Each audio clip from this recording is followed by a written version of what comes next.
수요 예배 나오신 모든 분들께 하나님께서 주신 은혜와 평강이 가득하기를 주의 이름으로 축원합니다. 여러분, 제가 중고등학교 다닐 때 저기 장산이 있는 제성동에 살았었거든요. 그래서 일요일이 되면 그 집에서 가까운데 이제 약수터가 있는데 등산을 자주 다녔습니다. 가는데 한 30분 걸리니까 왕복 1시간 정도 걸리는데 운동 삼아서 물도 뜰 겸 해서 그렇게 이제 약수터를 자주 이제 다녔습니다. 근데 물 뜨는 곳에 가면 군데군데 뭐가 보이냐면 이렇게 한 그릇에 물이 보여요. 한 그릇에 물이 보이고 그 옆에 이제 초가 보통 하나 있어요. 이거 왜 있는 거죠? 그러니까 뭐 미신을 섬기는 사람들이 지성 들이기 위해서 이제 거기 그 초하고 물을 갖다 놓지 않습니까? 그런 초와 이제 물을 떠놓고 주로 뭘 비냐면은 이제 그 가족들에 대한 어떤 안녕과 어떤 뭐 부귀 영화나 개인의 신상에 대한 그런 원하는 것들을 빌죠. 이게 대부분 그러니까 기독교를 뺀 모든 종교에서 공통적으로 무엇 때문에 그 우상을 섬기고 신을 섬기냐면 자기와 자기 가족과 그 자기의 어떤 그 앞날을 위해서 빌기 위해서 그렇게 이제 우상을 섬기죠. 근데 기독교가 예수 믿는 이 기독교라고 하는 종교가 세상의 다른 종교와 비교했을 때 여러 가지 이제 차이점이 있겠지만 가장 중요한 그 차이점 중에 하나가 우리 예수 믿는 사람들은 누구를 위해서 사냐면 하나님을 위해서 사는 존재로 변화가 되는 거죠. 그러니까 처음에 시작은 우리를 위한 우리가 원하는 것을 성취하기 위한 목적으로 그 교회에 발을 디뎠다고 할지라도 진정으로 예수님을 만나고 하나님을 알게 되고 이런 과정을 거치다 보면 우리 마음 가운데 이제 생각이 바뀌고 삶의 목표가 바뀌어서 우리 자신이 아니라 하나님의 이름을 높이고자 하는 그런 마음들이 생겨나게 됩니다. 그래서 이 성도가 살아가는 데 있어서 가장 중요한 삶의 목적 중에 하나가 하나님을 영화롭게 하는 것이고 그것으로 말미암아 즐거워하는 것이죠. 이게 성도와 성도가 아닌 사람들의 가장 본질적인 차이라고 할 수 있습니다.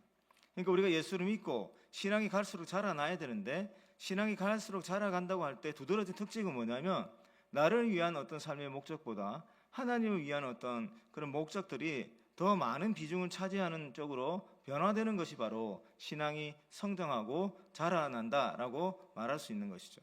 그래서 오늘 본문을 통해서 아브라함이 이제 하나님을 높이기 시작하는 그런 모습을 보이는데 어떤 과정을 통해서 이런 아브라함에게 이런 변화가 찾아왔나 그것들을 한번 살펴보고 또 우리는 또 어떻게 하나님의 사람으로 하나님께 영광을 올려드릴 것인가에 대해서 전하도록 하겠습니다. 오늘 본문에서 먼저 이제 중요하게 살펴봐야 하는 부분은 아브라함이 하나님을 높이려고 하는 마음을 품기 시작했다라고 하는 사실을 발견할 수 있습니다. 오늘 본문이 이제 배경이 어떤 배경이냐면 아브라함의 조카 롯이 소돔과 고모라로 이제 삶의 터전을 옮깁니다. 옮기고 나서 어떤 일이 벌어졌냐면 그돌라오멜이라고 하는 엘람이라고 하는 지역의 왕이 이제 네 나라와 연합을 해서 소돔과 고모라 이 지역을 공격을 해요. 소돔과 고모라로부터 조공을 받고 있었는데 이 소돔 고모라 왕이 이제 더 이상 조공을 바치지 못하겠다라고 선포하면서 이제 그 결별을 선언한 거죠. 그러니까 이제 그 그돌라오멜 왕이 괘씸하게 여겨가지고 그 소돔과 고모라 그 왕을 이제 공격을 한 겁니다.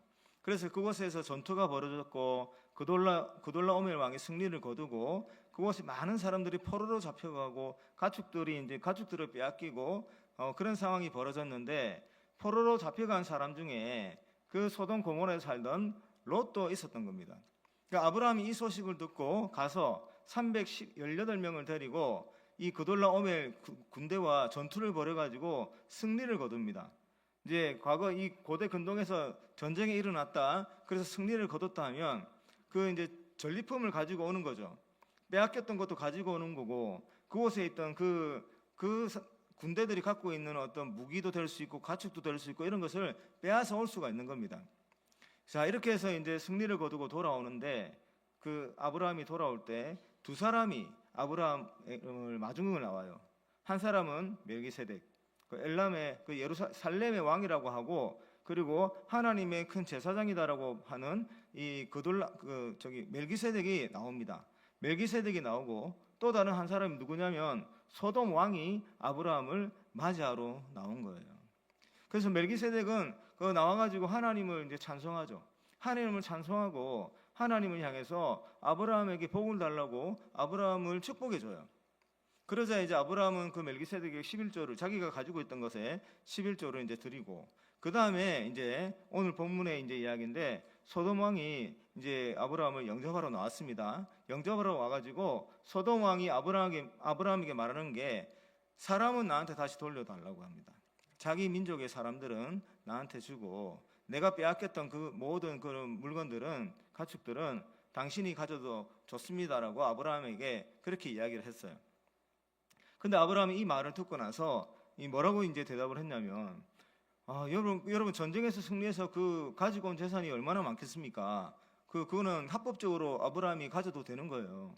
그런데 아브라함이 뭐라고 말을 하냐면, 당신으로 말미암아 내가 부자가 되었다라고 하는 그런 이야기를 할 것 같아서, 내가 당신에게 속한 것은 신발끈 하나도 내가 갖고 싶지 않다고, 안 가지겠다고, 당신한테 다 돌려주겠다고 하고, 자기와 함께 싸우러 나간 그 족속의 형제들이 있습니다. 삼형제가 있는데 그 삼형제에게만 좀 일부 물질을 주고 나머지는 내가 하나도 가지지 않겠다고 하고 돌려주는 거예요. 여러분, 아브라함이 어째서 이런 마음을 품었을까요? 어째서? 아브라함이 지금 소돔 왕에게 자신이 가져도 되는, 정당하고 합법적으로 자기가 취할 수 있는 그런 가축도 될 수 있고 여러 가지 그런 물질을 지금 소돔 왕에게 그대로 돌려주거든요. 아브라함이 목숨을 걸고 싸운 거예요. 소돔 왕은 전쟁에 패해서 아무런 힘도 쓰지 못하는 상황에서 아브라함이 자기 목숨을 걸고 자기의 식솔들의 목숨을 걸고 그 전투에 나가서 승리를 해서 거두고 그 가지고 온 그 전리품을 아브라함이 가질 수도 있지만, 지금 아브라함이 소돔 왕에게 그 모든 것들을 돌려주는 단 하나의 목적은 하나님의 이름이 훼손될 것 같아서 그렇습니다. 하나님이 하신 일이, 소돔이 그 하나님의 업적을, 하나님이 하신 그 영광을 이 소돔 왕이 가로챌 것 같으니까 그것이 싫어서 자기가 가질 수도 있는 이 재물을 소돔 왕에게 그대로 다 돌려주고 있는 거예요. 여러분, 이 짧은 글로 적혀 있어서 이게 별일 아닌가 보다 하고 지나갈 수도 있겠지만, 이건 대단히 엄청난 일입니다. 아브라함의 입장에서. 아브라함이 아직까지 자기 이름으로 된 땅 한 평도 가지고 있지 못하는 상황에서 이 놀라운 어떤 이 물질을 이제 얻게 되었단 말이에요. 이것 가지고 할 수 있는 것들이 참 많을 텐데, 아브라함이 소돔 왕에게 한치의 망설임도 없이 당신으로 말미암아 하나님이 하신 이 일들이, 하나님의 영광이 가로채임을 당할 것 같으니 내가 이 모든 것들을 당신에게 돌려주겠습니다라고 그렇게 이제 이야기를 한 것이죠. 아브라함의 인생에서 아주 중요한 변화가 일어난 시점입니다. 여러분, 어떻게 해서 이제 이 아브라함이 하나님을 높이고자 하는, 하나님이 영광을 드러내고자 하는 이런 마음을 품었고 이것을 실천에 옮기게 된 본문이 바로 오늘 본문이에요. 그러면 이번에 살펴볼 것은 아브라함의 인생에 어떤 일들이 일어났길래, 지금 소돔과 고모라에 일어난 이 전쟁 때문에 전쟁이 있기 전까지 아브라함에게 어떤 일이 일어났기에 아브라함에게 이런 변화가 일어났을까? 아브라함에게 어떤 일이 일어났기에 하나님을 높이고자 하는, 하나님의 영광을 드러내고자 하는 이런 마음을 아브라함이 품게 되었을까? 그것을 이제 살펴보겠습니다. 가장 중요한 이유가 하나 있는데 그것은 하나님과의 만남입니다. 하나님과의 만남. 하나님과 아브라함이 계속 만나게 되고, 이 만남을 통해서 아브라함이 하나님이 어떠한 분인지를 알게 되고, 하나님과 아브라함 사이의 그 관계가 더욱더 깊어진 게 된 거예요. 여기서 아브라함의 마음 가운데 하나님을 높이고자 하는 마음이 생겨나게 된 겁니다. 여러분, 첫 번째 하나님과 아브라함의 만남의 이야기가 나오는 장면이 그 창세기 12장이에요. 12장인데 12장에서 중요한 만남이 두 번이 일어납니다. 첫 번째 만남은 하나님이 직접 아브라함을 찾아가시죠. 그 아브라함의 측면에서는 그 어떠한 노력도 하지 않았습니다. 아브라함이 하나님을 만나고 싶어하는 생각도 없었고 하나님을 만나고자 하는 계획도 없었습니다. 일방적으로 하나님께서 직접 찾아오셔서 하나님의 의지대로 아브라함을 찾아오셔서 아브라함을, 우상의 아들로 살아가고 있던 아브라함을 이제 하나님이 원하시는 공간으로 불러오시는 그런 만남이 시작이 된 것이죠. 그때 하나님과의 만남을 통해서 아브라함은 하나님이 누구인지 정확하게는 알지는 못했어요. 단지 아주 이 거대한 어떤 힘, 신적인 어떤 그 힘을 느끼고 또 새로운 어떤 삶에 대한 약속을 주시니 그가 새로운 삶에 대한 기대를 가지고 길을 떠난 것이죠. 이게 첫 번째 만남이었습니다. 그런데 이 첫 번째 만남으로 인해서 아브라함이 자기가 살던 지역에서 옮겨와서 하나님이 말씀하시는 가나안 땅으로 그 길을 떠나는 그 여정은 출발이 되었으나 그 순간에는 아직까지 아브라함의 그 중심 마음 가운데는 하나님이라고 하는 존재가 그렇게 크게 자리를 하고 있지는 않는 상태였어요. 왜냐하면 바로 이어서 가나안 땅에 도착했을 때 아브라함이 보이는 행동이 있지 않습니까? 여러분, 이때 아브라함이 길을 떠났어요. 가나안 땅을 향해서 길을 떠났습니다. 이때부터 내가 이제는 하나님의 영광을 위해서 살아가야지, 내 모든 이 인생을 주의 이름을 위해서 살아가야지, 내 모든 남은 인생 주의 이름을 위해서 다 쏟아부어야지, 이런 마음 가지고 가나안 땅으로 들어갔을까요? 가나안 땅 들어가서 제단을 쌓지 않습니까? 그럴 때 하나님, 이제부터는 제가 하나님의 영광을 위해서 살겠습니다라고 다짐하면서 제단을 쌓았을까요? 그때는 하나님 주신 약속들이 있죠. 그것이 세상 사람들이 생각하는 어떤 기준으로 그 자기의 앞날에 하나님의 약속이 그런 놀라운 복으로 임할 거다라고 하는 생각으로 가나안 땅에 들어갔고 제단을 쌓는 것이죠. 그랬는데 기근이 들어왔단 말이에요. 기근이 오자마자 아브라함은 어떻게 합니까? 그 가나안 땅을 바로 떠납니다. 하나님에 대한 원망도 하지 않습니다. 기도도 하지 않습니다. 그 어떤 반응도 보이지 아니하고 그냥 아무런, 내가 왜 이렇게 했을까라고 아무 생각했을 거예요. 그러면서 즉시로 그 가나안 땅을 떠나서 애굽으로 갑니다. 그리고 애굽으로 갈 때 한 가지 걱정이 더 있었죠. 애굽에 가게 되면 그곳에 실권자인 바로가 있을 텐데 분명히 자기 부인 사례를 분명히 노리게 될 거고 달라고 할 텐데, 내가 부인이라고 했다가는 내가 죽을 수도 있으니까 그것을 만약에 요청하면 내가 누이라고 해야지 하고 빼앗길 마음의 준비를 하고 애굽으로 내려가죠. 그 아니나 다를까 그런 일이 일어나서 바로가 그 아브라함의 부인을 그 자기 부인으로 데리고 갑니다.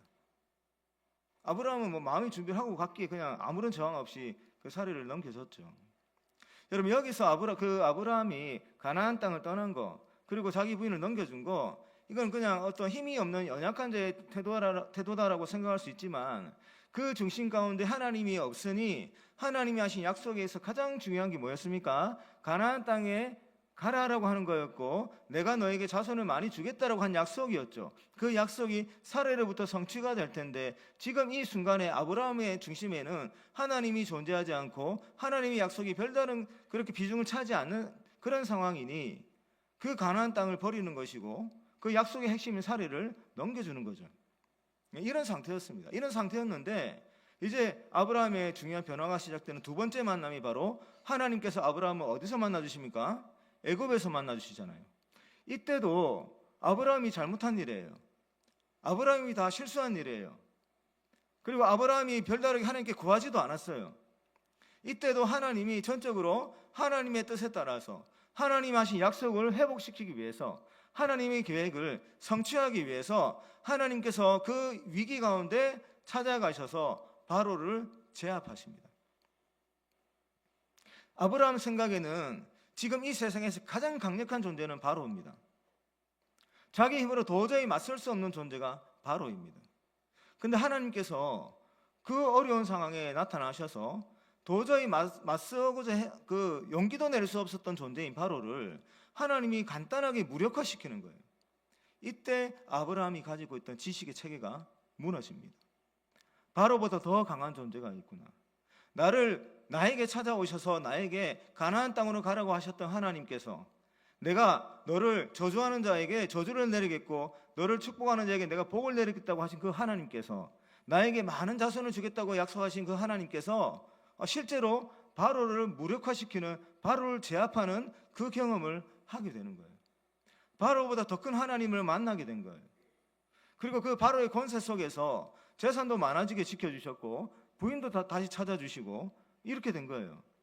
그러니 지금 이 순간에 하나님과의 만남을 통해서 하나님이 어떠한 분인지, 하나님의 권세가 얼마만한지, 하나님의 능력이 얼만큼 큰지, 하나님이 하신 약속이 있는데 그 약속을 어떻게 지키시는지를 구체적으로 체험한 장소가 바로 애굽입니다. 그래서 이때 다시 아브라함이 어디로 돌아가기로 결정을 했냐면 다시 가나안 땅으로 돌아가는데 처음에 제단 쌓았던 곳으로 돌아가서 거기서 여호와 이름을 부르지 않습니까? 이때 그 하나님과의 만남을 통해서 하나님께서 아브라함의 중심 가운데 들어오기 시작하신 거예요. 하나님의 약속이 자리를 잡고 뿌리를 내리기 시작한 거예요. 이 만남이 있었기에 아브라함이 하나님을 생각하게 된 겁니다. 그 다음에 더 큰 만남이, 더 중요하고 의미 있는 만남이 이제 이어지는데, 오늘 아브라함이 자기의 심령 가운데 하나님의 영광을 높이고 싶다, 하나님의 이름을 높이고 싶다라고 하는 그 정도 수준까지 가는 데 있어서 이 만남이 더 필요했습니다. 그래서 어떤 만남이 이제 이어지냐면 13장에서 아브라함이 중요한 하나의 어떤 결단을 내리죠. 어떻게 보면 세상 사람의 가치관으로 봤을 때는 좀 어리석은 결단을 해요. 가축을 키우는데 목초지가 부족을 해가지고 조카 롯과 아브라함의 그 일꾼들 사이에 다툼이 벌어졌습니다. 그래서 아브라함이 이 문제를 해결하기 위해서 조카 롯에게 땅을 선택할 수 있는 기회를 먼저 줘요. 그래서 조카 롯은 눈으로 봤을 때 가축을 키우기에 더 좋고 물질의 그 복을 쌓아 나가기가 더 유리하다고 판단되었던 소돔과 고모라를 선택을 했습니다. 근데 아브라함은 그리고 나서 무엇을 선택했냐면 하나님의 약속인 땅 가나안 땅에 그냥 남기로 하고 가나안 땅에서 목축을 계속했습니다. 이게 이제 아브라함의 인생에서 하나님의 말씀에 순종하는 거의 좀 의미가 있는 성공을 거둔 사례예요. 세상 사람들 보기에는 어리석어 보이는 그런 결정을 했지만 하나님의 그 뜻에 봤을 때는 하나님의 뜻에 합당한 방향으로 선택을 한 것이고, 하나님께서 주신 약속의 길로 가는 그 방향으로 가기로 결정하는 선택을 한 의미 있는 성공적인 순종을 아브라함이 이때 한번 하게 됩니다. 그러자 하나님이 찾아오셔가지고 다시 한번 약속의 말씀을 강조해 주시고 지키겠다고 재차 확증해 주시고, 그러면서 그 아브라함 다시 한번 제단을 쌓지 않습니까? 이 만남이 이제 한 번 더 이어지는데 14장에서 이제 아주 위험한 순간이 찾아옵니다. 아까 제가 배경 설명을 했던 것처럼 조카 롯이 이제 잡혀갔어요. 포로로 잡혀갔는데, 여기서 놀라운 거는 아브라함이 애굽에 내려갈 때는 바로의 권세와 힘이 무서워서 어떤 결정을 내렸습니까? 아무런 저항도 하지 않고 부인을 그냥 보내기로 결정을 했지 않습니까? 맞설 엄두를 내지 못했어요. 그런 아브라함이 소돔 고모라에서 롯을 잡아간 그돌라오멜 왕과 그 연합군을 상대로 맞서서 싸운 게 아니라 찾아가서 싸웁니다. 가만히 있어도 되는데 어쩔 수 없이 싸운 게 아니라 찾아가서 싸우는 거예요. 찾아가서. 정식 군대도 아니에요. 4개 나라의 연합 군대와 맞서서 집에서 훈련된 318명을 데리고 그 군대와 4개 나라의 연합 군대와 싸우기 위해서 찾아갑니다. 이 결정을 내리는 데는 무엇이 작용했겠습니까? 바로를 제압한 하나님을 만난 그 경험이 작용을 한 것이죠. 그러면서 내가 그 하나님의 힘을 힘입어서 싸우게 될 때 하나님이 나를 지켜주실 거다 하는 이 믿음이 이 상태에서는 이제 견고하게 섰던 겁니다. 그래서 찾아가서 싸웠어요. 싸웠는데 어떤 일이 벌어졌습니까? 하나님의 도우심으로 완벽하게 승리를 거뒀죠. 이때 또 다른 하나님을 만난 겁니다. 더 크신 하나님을 만난 겁니다. 바로 한 사람을 제압했던 하나님을 만났었는데 이제는 4개 나라의 연합 군대와 만나서도 결코 굴하지 않고 싸울 수 있는 그 모든 족속들을 다 멸하실 수 있는 그 전능하신 하나님을 만나게 된 겁니다. 그런데 이런 만남에 있을 때 아브라함의 입장에서 했던 중요하고 아주 그 의미 있는 행동이 하나가 있는데 너무너무 위험한 도전이었어요. 자신의 생명까지도 잃을 수 있는 그런 도전이었어요. 지금 조카 롯을 구하기 위해서 그돌라오멜 왕의 그 4개 나라 연합군대와 싸기로 결정한 그 결정은 자기의 목숨과 자기의 식솔과 자기가 지금까지 쌓았던 그 모든 것들을 한순간에 다 잃어버릴 수도 있는 결과를 가져오게 하는 너무너무 위험하고 무모한 그런 도전이었어요. 세상 사람들 눈에 볼 때는 아까 그 목초지를 선택하는 그건 그냥 조금 어리석은 그런 결정, 좀 손해보는 그런 도전이었지만 지금 이 도전은 세상 사람들이 눈에 볼 때는 정말 미친 도전이에요. 불가능한 도전입니다. 결코 승리할 수 없는 싸움을 나선 그런 도전이었는데 아브라함이 하나님을 생각하면서 이 도전을 행하기로 결정하고 하나님의 약속을 따라서 한번 부딪혀보기로 순종한 거예요. 이런 순종이 있었고 이런 도전이 있었기 때문에 지금까지 만나보지 못했던 지금까지 자기가 알아왔던 하나님과는 비교할 수 없을 정도의 더 크고 놀라우신 하나님을 만나게 된 것이죠. 이런 과정을 통해서 하나님을 만나게 되니 그 하나님의 그 권세와 능력이 얼마나 크게 다가왔겠습니까? 그리고 아무것도 아닌 그 존재인 아브라함을 이방인이잖아요. 여러분 이 14장 가만히 읽어보시면 그돌라오메 왕과 관련된 사람들은 다 왕이다 왕이다 왕이다 이렇게 하는데 아브라함을 뭐라고 표현하는지 아십니까? 그 히브리 사람이라고 표현해요. 여기는 어디입니까? 가나안 땅이에요. 가나안 땅이에요. 가나안의 사람들의 입장에서 봤을 때 이방인이에요. 그냥 이방인 아브라함이라고 표현한 거예요. 아무런 능력도 없고 배경도 없고 권세도 없는 이 아브라함을 하나님께서 하나님이 하신 약속을 지키시기 위해서 아브라함과 함께 하시면서 이렇게 놀라운 역사들을 만들어 가신 것이죠. 이런 도전과 순종을 통해서 하나님을 만났을 때 그 아브라함의 입장에서 깨닫게 되는, 그가 가늠하게 되는 하나님의 영광에 대한 크기가 얼마나 많은 변화가 있었겠습니까? 이런 하나님과의 만남이 이루어지니 이때 아브라함의 입술에서 구체적인 새로운 표현이 이제 터져 나오게 된 것이죠. 아브라함이 하나님 향해서 소돔 왕과 대화할 때 뭐라고 합니까? 하나님을 뭐라고 지칭합니까? 천지의 주제이시오 지극히 높으신 하나님이라고 하는 거죠. 천지의 주제라고 하는 이 5글자, 창조주 하나님, 만왕의 왕이 되시는 하나님, 이것을 우리가 언제 정말 온몸으로 깨달을 수 있습니까? 실제로 그런 역사들을 경험할 때 깨달을 수가 있는 것이죠. 아브라함이 지난 시간 애굽으로 갔다가 돌아오고 지금 또 이 소돔에서 일어난 전쟁과 이런 전투에 참여하는 이런 시간들을 통해서 하나님이 정말로 높으신 분, 얼마만큼 높으신 분인가, 자기가 가늠할 수 있는 최대체의 하나님을 경험하게 된 거예요. 천지 만물을 창조하셨고 다스리시는 분이시다라고 하는 사실을 이제 깨달아가기 시작한 거예요. 그러니 천지의 주제이시오 지극히 높으신 하나님입니다라고 하는 고백이 이제 나오게 되는 것이죠. 이런 만남이 있었기에 새로운 고백이 터져 나온 것이고, 이런 고백이 나오니까 그것이 구체적으로 아브라함의 삶 가운데서 실천적으로 나온 행동이 바로 하나님을 높이고자 하는 그런 방향으로 나온 것이죠. 그래서 소돔 왕에게 당신에게 속했건 다 돌려주겠습니다 하고 다 줄 수 있었던 겁니다. 만약에 하나님이 주신 은혜에 관심이 있었다면, 하나님이 주셨던 어떤 복에 관심이 있었다면 조카 롯과 같은 선택을 했겠죠. 재물을 선택을 했겠죠. 근데 이런 하나님과의 만남을 통해서 아브라함은 누구에게 계속 초점이 지금까지 옮겨졌냐면 하나님께 초점이 옮겨졌고, 그 하나님이 어떠한 분인지를 알아가게 되고, 그것이 새롭게 또 아브라함에게 믿음을 견고하게 다져주는 그런 은혜를 허락했던 겁니다. 그리고 그렇게 다져진 믿음이 실제적인 삶 속에서 하나님의 영광을 높이고자 하는 방향으로 구체화되어서 세상 가운데 드러내게 된 것이죠. 사랑하는 성도 여러분, 하나님을 알게 될 때 이런 역사가 우리들의 삶 속에서 일어나는 겁니다.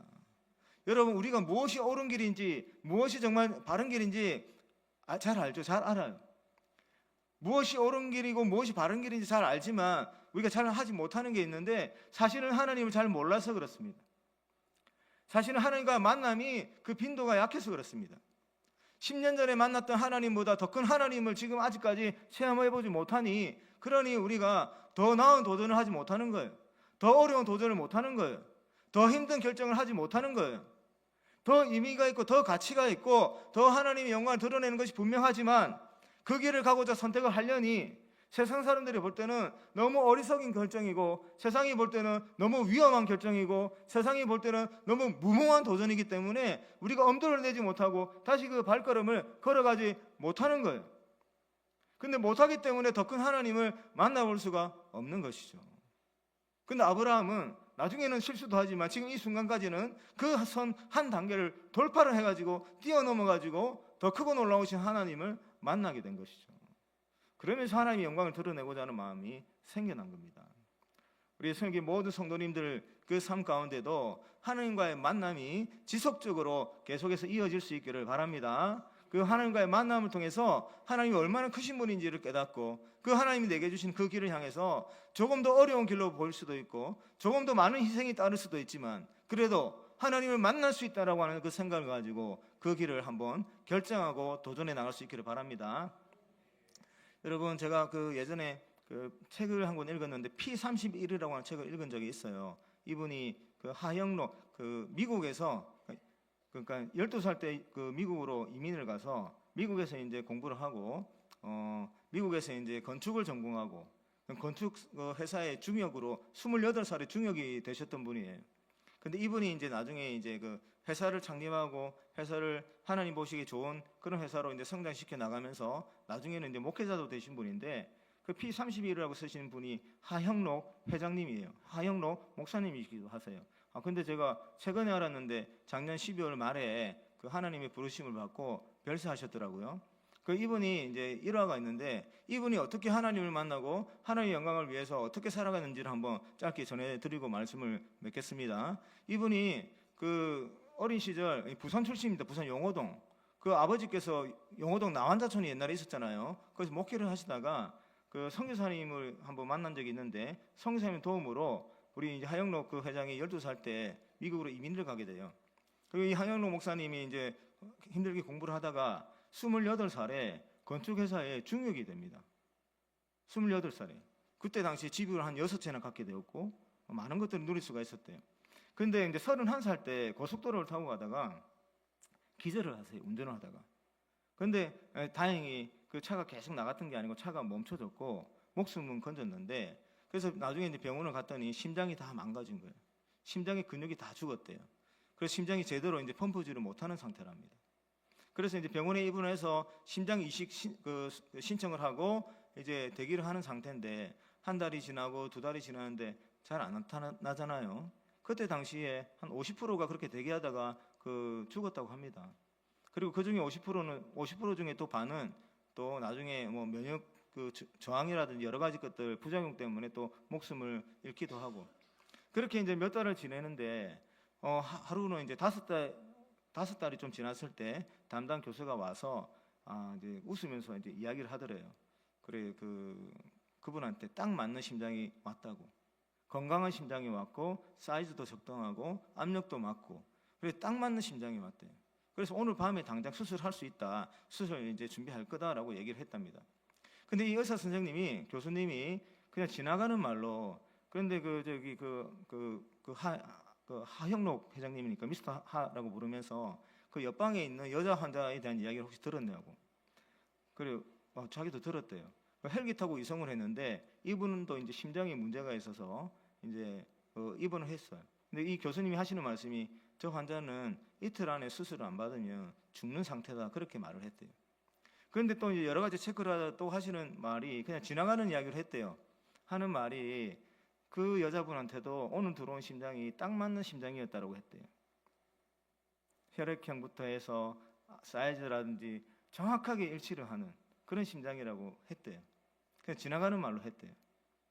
근데 이 하영록 회장님이 그 말을 듣고 어떤 생각이 들었냐면, 5달 동안 엄청나게 힘들게 그 시간을 지냈대요. 하나님에 대한 원망도 가득 찼고, 그런데 그 시간을 이겨내기 위해서 모태신앙이기도 하고 목회자의 아들이기도 했지만 성경을 체계적으로 읽은 적이 없어서 그 5달 동안에 그 힘든 마음을 추스르기 위해서 성경을 계속 읽었답니다. 영어로 읽고 한글 성경으로 읽고. 그렇게 하면서 그 성경을 읽는 가운데 말씀을 통해서 하나님을 만나는데, 그때 만나 하나님께서 주신 그 말씀을 하나 품게 되는데, 어떤 말씀이냐면 그 내 이웃을 너의 몸같이 사랑하라 라고 하는 말씀 있잖아요. 계명 중에서 가장 중요한 계명을 물어봤을 때 하나님을 사랑하고 그 이웃을 사랑하라고 할 때 내 이웃을 내 몸과 같이 사랑하라, 이런 말씀이 확 들어왔다고 합니다. 그러니까 이웃을 사랑하라고도 아니고 내 이웃을 너의 몸같이 사랑하라, 그러니까 친절히 행하라, 잘 대해주라, 이 정도 수준이 아니고 너의 몸같이 사랑하라, 이 말씀이 확 들어왔대요. 그러면서 그때 이제 하나님한테 기도하기를, 내가 여기서 살아서 나가면 하나님이 나를 살려주시면 내가 이 다음부터 회사를 운영할 텐데, 이웃을 위해서 존재하는 그런 회사, 하나님의 사랑을 증거할 수 있는, 세상이 보기에 합당한 회사가 아니고 하나님이 봤을 때 합당한 회사를 만들어 나가겠습니다라고 다짐을 하고 이제 아내하고 기도하고 그렇게 마음을 먹었대요. 그렇게 마음을 먹었는데 이제 이런 일이 벌어진 거예요. 근데 그 순간에 이제 너무 놀랬대요. 그래갖고 하나님이 근데 그때 성령이 자기한테 임재를 하셔가지고 하나님의 말씀 하나 들려주시는데 내 이웃을 너의 몸같이 사랑하라. 이 말씀 다시 들려주시더래요. 그 너무 놀래가지고 그 교수님을 이제 교수님 밖으로 나가는데 교수님이 그 하 회장의 얼굴을 보니까 너무 놀래하니까 이 부담 갖지 말라고. 이 심장은 그 당신 심장이니 오늘 저녁에 당신을 위해서 수술을 할 거니 다른 생각 갖지 말라고 나가시더래요. 근데 그때 그 교수님을 다시 불렀습니다. 불러서 그러면 저 여자가 진짜 이틀 안에 죽는 게 맞느냐고 물어봤대. 이틀 안에 죽는데 확실하게. 그러면 나는 수술 안 하면 어떻게 될 수 있습니까? 라고 물어봤대. 그러니까 미스터 하나 한 7일 정도 살 수 있대. 7일. 그런데 한마디를 더 덧붙이시더래요. 7일을 살 수 있는데 노력을 많이 하면 3주 정도는 연장을 시킬 수도 있습니다. 이렇게 얘기를 했대요. 근데 이분이 이제 그 말씀을 듣고 뭐 좀 도전이 됐는지 이 심장을 그 여자에게 주세요 이랬던 거예요. 주세요. 의사가 극구 말렸지만 이분이 아까 뭐라고 다짐을 했습니까? 나를 살려주시면 하나님의 뜻에 합당한 이웃을 위해서 존재하는 내 이웃을 너의 몸같이 사랑하라고 하신 그 말씀을 품고 내가 회사를 운영하겠습니다라고 다짐했잖아요. 근데 하나님께서 그것을 마치 확인이라고도 하시는 듯이 지금 이 상황을 주신 건 아닐까라고 하는 생각이 들어서 그 많은 고민이 있었지만 그 순간에 그 여인에게 주세요라고 그렇게 해서 결국에는 그렇게 한 겁니다. 그런데 이제 일주일이 지나서 이분 실신했습니다. 실신해가지고 그렇게 이제 그 의료진에서 약물로 이제 그 수명을 연장하고 있는 어느 날 심장이 도착을 했는데 늙은 심장, 좀 안 좋은 심장이 도착한 거예요. 근데 어떻게 합니까? 시간은 다 돼가는데 그 심장으로 수술을 받고 사시다가 6년이 지나서 다시 다른 심장으로 그 수술을 받으시고 사시다가 그 평생에 자기가 운영하는 회사를 하나님의 선한 일을 위해서 쓰는 회사, 그런 가치관을 가지고 있는 직원들로 교육시켜 나가면서 어떻게 하는 것이 이 회사가 하나님 뜻에 합당한 것인가라고 끊임없이 질문하고 그것을 위해 실천하면서 불꽃같이 사시다가 작년 연말에 그렇게 돌아가셨던 것이죠.